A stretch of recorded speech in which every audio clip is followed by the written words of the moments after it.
उस दिन शाम को हरीश और दीपक वकील की दुकान पर हमेशा की तरह बैठे हैं। दीपक भैया, आज तो बड़ी गर्मी है, चाय पियोगे या फिर नींबू शरबत? नहीं रे वकील, अब चाय नहीं, इस गर्मी में नींबू शरबत ही दे। अरे नींबू शरबत का आइडिया तो शंभू चाचा का था। डॉक्टर साहब ने सही कहा था, गर्मी में चाय से अच्छा शरबत चलता है। तीनों मुस्कुरा रहे थे जब दूर से कोई आता हुआ दिखा। एक सादा सा आदमी, उम्र में थोड़ा बड़ा, धोती कुर्ता पहने धीरे धीरे चलते हुए दुकान की ओर बढ़ रहा था। अरे वो तो शंभू चाचा हैं। ओ शंभू चाचा, इधर आइए, हम यहीं बैठे हैं। अरे ओ भैया, मैं आ ही रहा हूं। शंभू चाचा पास आकर बेंच के किनारे बैठ जाते हैं। उनके चेहरे पर थकान तो थी, पर एक शांति भी। चाचा कहाँ गए थे? बहुत दिनों बाद दिखे। पास वाले गांव भीरगांव गया था। वहां एक पुराना दोस्त बुलाने आया था। उसकी बहन की तबीयत ठीक नहीं तो मुझे साथ ले गया। चाचा, आप जैसे लोग ही हैं जो गांव के लिए फरिश्ता हैं।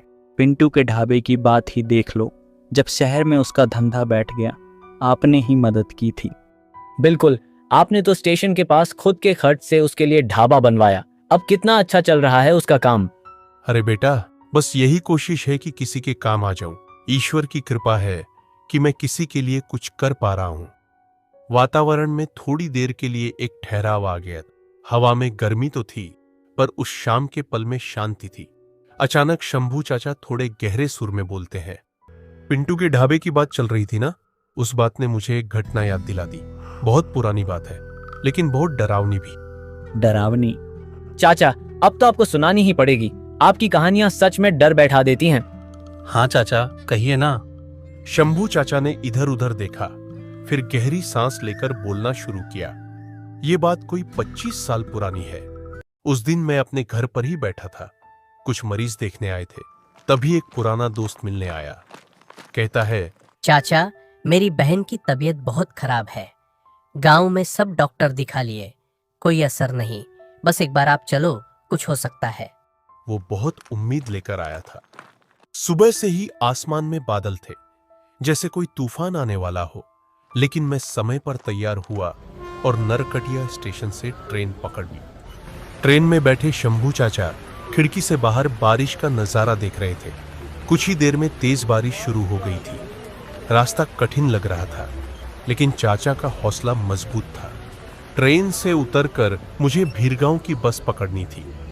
स्टेशन पर जब पहुंचा तो बारिश थम गई थी, पर बादल वैसे ही घिरे थे। बस स्टैंड पर एक ही बस खड़ी थी। ड्राइवर से पूछा तो बोला, बीरगांव की ही है। मैं चढ़ गया। बस में 2-3 लोग पहले से बैठे थे। माहौल कुछ अजीब था। कोई किसी से बात नहीं कर रहा था। मैंने पूछा, भैया बस कब छोड़ेगी? ड्राइवर बोला, बस 15 मिनट में। मैं बैठ गया। बस चल दी। आधी यात्रा तक सब ठीक ठाक था, लेकिन फिर बस अपनी गति से चल रही थी। खिड़की से बाहर का दृश्य एकदम सुनसान था। दूर दूर तक कोई इंसान नहीं, केवल रास्ता और काले बादलों की परछाई। तभी बस अचानक रुक गई। शंभू चाचा चौकन्ने हो गए। भैया, बस क्यों रुक गई? ये तो कोई बस स्टॉप नहीं है। हम बहुत बड़े खतरे से बच गए बाबूजी। शंभू चाचा ने खिड़की से बाहर देखा। बस की लाइट में सामने एक बड़ा पेड़ रास्ते पर गिरा पड़ा था। अगर बस थोड़ी देर और चलती तो सीधी टक्कर हो सकती थी। हे भगवान, सही समय पर बस रुकी। अब हमें दूसरा रास्ता लेना होगा। थोड़ा लंबा है, लेकिन गांव तक पहुंचा देगा। और आपको तो भीड़गांव के जमींदार के घर जाना है ना, तो गंज स्टॉप पर उतार देना पड़ेगा। शंभू चाचा थोड़े चिंतित हुए। चिंता मत कीजिए बाबूजी, मैं आपको सही जगह उतार दूंगा। कंपोनेंट प्लेसमेंट बस एक पतली कच्ची सड़क पर मुड़ गई। दोनों तरफ घना अंधेरा, सिर्फ बस की हेडलाइट और कभी कभी बिजली की चमक। कुछ देर बाद चाचा ने देखा सारे यात्री अपनी अपनी सीटों पर चुपचाप बैठे हैं। किसी के चेहरे पर कोई भाव नहीं। खिड़कियां सब बंद। एक अजीब सी चुप्पी फैली हुई थी। भैया, सब ठीक है ना? कुछ नहीं, आप नए हैं इस रास्ते पर।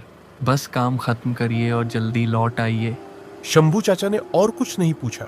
थोड़ी देर बाद बस एक सुनसान मोड़ पर रुकी। बाबूजी, यही गंज स्टॉप है, यहीं उतरिए। वो सामने जो पगडंडी है उसी पर थोड़ा आगे चलिए, एक मंदिर मिलेगा, उसे पार करते ही जमींदार का घर है। ठीक है, धन्यवाद। एक बात कहूंगा, रास्ते में मत रुकिए, खासकर झनकू के ढाबे के पास तो बिल्कुल भी नहीं। शंभू चाचा कुछ कह पाते इससे पहले ही बस आगे बढ़ी और कुछ ही पल में अंधेरे में गायब हो गई। चाचा अकेले पगडंडी पर चलने लगे। आसमान से अब बादल हट चुके थे, चांद की रोशनी हल्की पड़ रही थी, रास्ता साफ दिख रहा था। कुछ ही कदम चले होंगे कि एक आवाज आई, साहब, रात का खाना खाएंगे क्या? चाचा ने दाईं तरफ देखा, एक छोटा सा ढाबा, नाम लिखा था झनकू का ढाबा। ढाबे के बाहर बैठा था एक अधेड़ उम्र का आदमी, चेहरा भावशून्य लेकिन मुस्कुराहट थी। साहब आइए ना, ताजा खाना है, दाल चावल सब्जी मछली सब कुछ है, सिर्फ 20 रुपए। शंभू चाचा को भूख लग रही थी, सुबह से कुछ खाया नहीं था। मन ने कहा थोड़ी देर रुककर कुछ खा लिया जाए। तुम्हारा ढाबा यहां है, बहुत अच्छा लगा। इस सुनसान रास्ते में कम से कम कुछ तो है। इसीलिए तो खोला है साहब, आप जैसे मुसाफिरों के लिए। आइए, अंदर आइए। चाचा ढाबे के अंदर गए। 2 टेबल, 4 कुर्सियां, बेहद सादा लेकिन साफ। इतनी रात को और कौन आता है यहाँ? थोड़ी देर में सब आएंगे। पास में एक पुराना कारखाना है, वहां के लोग आते हैं। जमींदार के चौकीदार भी अक्सर आते हैं खाने। शंभू चाचा ने सिर हिलाया। झनकू अंदर गया खाना लाने।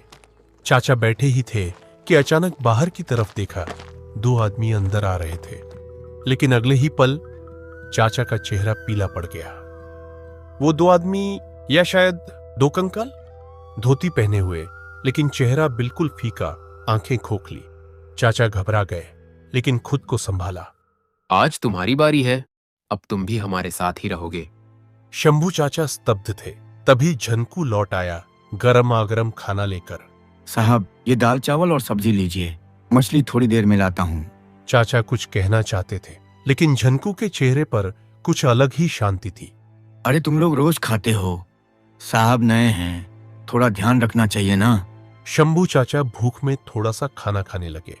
खाने का स्वाद लाजवाब था सच में, जैसे किसी ने प्रेम से बनाया हो। तुम बहुत अच्छा बनाते हो झनकू, शहर में जाओ तो लोग तुम्हें हाथों हाथ ले लेंगे। अभी तो यही काफी है साहब। झनकू की मुस्कान अब कुछ ज्यादा गहरी लग रही थी। शंभू चाचा ने 3-4 कौर खाए और पानी मांगना चाहा, लेकिन तभी उन्हें अजीब सी बेचैनी महसूस हुई। पेट में हल्का सा मरोड़ और माथे पर पसीना। ये क्या हो रहा है? खाना तो ठीक था। चाचा ने झनकू की ओर देखा। अब वो सामने नहीं था, कुर्सी खाली थी और ढाबे की बत्तियां धीमी धीमी झपक रही थीं। तभी पीछे से एक आवाज आई, बहुत धीमी, जैसे कोई फुसफुसा रहा हो। तू आया है, अब लौटेगा नहीं। चाचा घबरा गए। वो उठे और बाहर की ओर भागे। बाहर निकले तो देखा ढाबा गायब। जिस जगह अभी कुछ पल पहले झनकू का ढाबा था, अब वहां सिर्फ झाड़ियां थीं। न कोई बेंच, न तख्त, न नाम की तख्ती। ये क्या था? मैंने अभी अभी खाना खाया, मैं अंदर गया था। चाचा लड़खड़ाते हुए पगडंडी पर वापस लौटे। रास्ता अब और भी डरावना लगने लगा था। हर कदम पर लगता जैसे कोई पीछे पीछे आ रहा हो। पेड़ों से कुछ सरसराहट की आवाजें, हवा का रुख तेज, और हर कुछ सेकंड पर लगता कोई फुसफुसा रहा है। झनकू, झनकू, झनकू। कुछ दूर चलने के बाद उन्हें मंदिर दिखाई दिया, वही जिसके बारे में बस कंडक्टर ने बताया था। पुराना टूटा फूटा मंदिर, मगर उसकी घंटियां अपने आप हिल रही थीं। शंभू चाचा ने जोर से जय मां कहा और आगे बढ़े। मंदिर पार करते ही सामने जमींदार का बड़ा सा घर दिखा, पुरानी हवेली की तरह। चाचा ने दरवाजे पर दस्तक दी। दरवाजा खुद ब खुद खुलता है। अंदर एक बूढ़ा चौकीदार बैठा था, लालटेन के पास। आप डॉक्टर हैं? हाँ, मुझे बुलावा आया था। एक मरीज है यहाँ। आपको ऊपर भेजा गया है, वो बहन जी ऊपर वाले कमरे में हैं। चाचा ने गर्दन हिलाई और सीढ़ियों की ओर बढ़े। सीढ़ियां लकड़ी की थीं, हर कदम पर चरमराहट। ऊपर का दरवाजा खुद ब खुद आधा खुला हुआ था। चाचा ने धीरे से धक्का दिया। कमरे में हल्की सी पीली रोशनी थी। एक लालटेन टिमटिमा रही थी। कोने में एक चारपाई पर कोई लेटा हुआ था। उसका चेहरा आधे कपड़े से ढका हुआ था, मगर एक हाथ बाहर निकला था, पतला, हड्डियों सा, जिसमें नाखून बहुत बड़े और काले थे।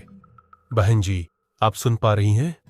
कोई जवाब नहीं आया, लेकिन फिर वो धीरे से उठी। आपको किस जगह तकलीफ है? एक झुर्रियों से भरा, बिना पलक वाला चेहरा, आंखें लाल जैसे कोई जला हुआ शरीर। चाचा स्तब्ध खड़े थे, मुंह से शब्द नहीं निकल रहे थे। वो झनकू अब भी लोगों को लुभाता है। हम सब वहीं से लौटे हैं। अब तेरा भी नंबर है। अचानक कमरे की दीवारों से अजीब धुआं उठने लगा और लालटेन खुद ब खुद बुझ गई। चाचा ने दौड़ लगाई, सीढ़ियां लांघते हुए भागे। नीचे चौकीदार अब नजर नहीं आ रहा था। बाहर निकलते ही देखा हवेली गायब, जैसे कभी थी ही, और दूर किसी झाड़ी से वही आवाज आई, ताजा खाना है साहब, बस 20 रुपए। शंभू चाचा पसीने पसीने थे। रात के अंधेरे में वो वहीं जमीन पर गिर पड़े। सांसें तेज चल रही थीं। जहां अभी कुछ देर पहले हवेली थी, वहां अब केवल सूखे पेड़ और टूटी झाड़ियों का ढेर था। चारों तरफ सन्नाटा, जैसे वहां कभी कुछ था ही नहीं। मैं जिंदा हूं, ये सब सपना था क्या? चाचा ने जेब टटोली। उनकी घड़ी अब भी चल रही थी। रात के 2 बज रहे थे। हिम्मत जुटाकर वो उस पगडंडी की ओर बढ़े जहां से आए थे, लेकिन हर रास्ता अब एक जैसा लगने लगा था। चांद की रोशनी अब तेज हो गई थी, लेकिन वो रास्ता अब वैसा नहीं रहा। तभी पीछे से किसी ने धीमे से पुकारा, साहब इतनी जल्दी जा रहे हैं? उसी पुरानी लुंगी में वही मुस्कान, लेकिन अब उसकी आंखें लाल थीं। तू इंसान नहीं है। ये तो तूने देर से जाना साहब, लेकिन अब जब जान ही गया है तो लौट भी नहीं सकता। चाचा ने भागने की कोशिश की, लेकिन उनके पैर जैसे जमीन से चिपक गए हों। झनकू ने धीरे धीरे अपना हाथ बढ़ाया, लंबी सड़ी सड़ी उंगलियां जिनमें कीचड़ जैसे धब्बे थे। और फिर अचानक एक आवाज आई, किसी तीसरे की।